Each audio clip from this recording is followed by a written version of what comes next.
Assalamu alaikum, brothers and sisters. Hope you're well and enjoying the moments of the blessed month of Ramadan. This is my first video recording and I appreciate your time and support this year. My annual project is called Magnetic Love with Ramadan and it's on its 5th year running. So this year I thought of doing a more creative project by doing a 3-part video series with the theme of belief. So what has belief got to do with Ramadan? Well, Ramadan is not only about giving or praying or improving our inner selves, but also showing you belief by your everyday actions, which we globally fail to do. The first lecture is the perseverance of Asiya, may Allah be pleased with her. She was the wife of the Pharaoh Pharaoh and was known for her beauty and kindness. Her husband, on the other hand, was known for his tyranny, killing children and claiming himself to be God. If they disbelieved, he would imprison and murder them.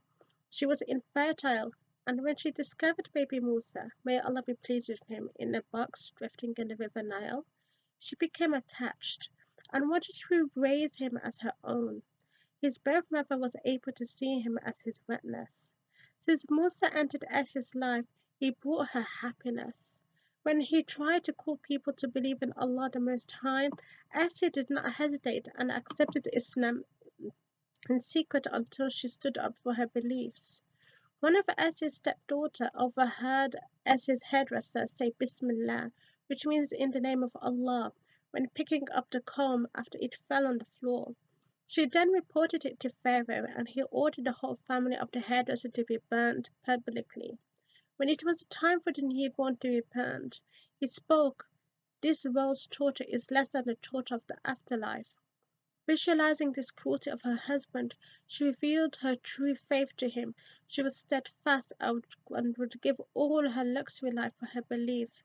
With anger, Pharaoh chained her in the desert, with no access to food, shade, and water.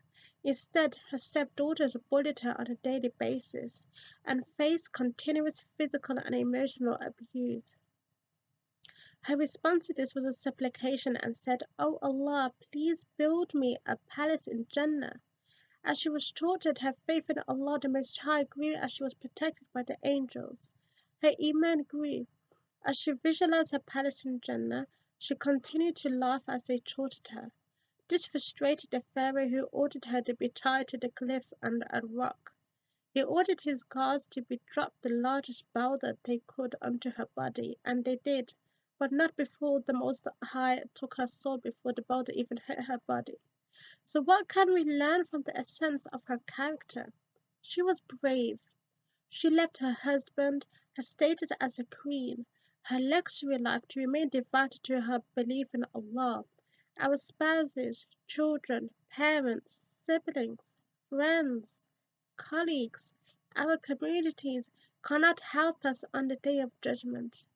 Our faiths, meaning our imans, is an individual struggle. No matter how painful she was tortured, she remained consistent in her faith. The most amazing thing that she was smiling and laughing as she was being tortured. To me, it means that she had a view that the tests and struggles would become light. In this month of Ramadan, me and you need to intend of improving ourselves, as no one on this earth is perfect. There is always room for improvement. We need to understand that our self-worth and the most important is relationship is with Allah the Most High. We are not responsible for what others think of us and how they interpret our words and actions. Pray, help, support, read, give charity. Every penny makes a difference. Speak good or be silent.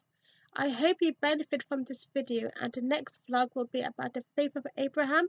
May Allah be pleased with him. Thank you for listening, and Assalamu alaikum.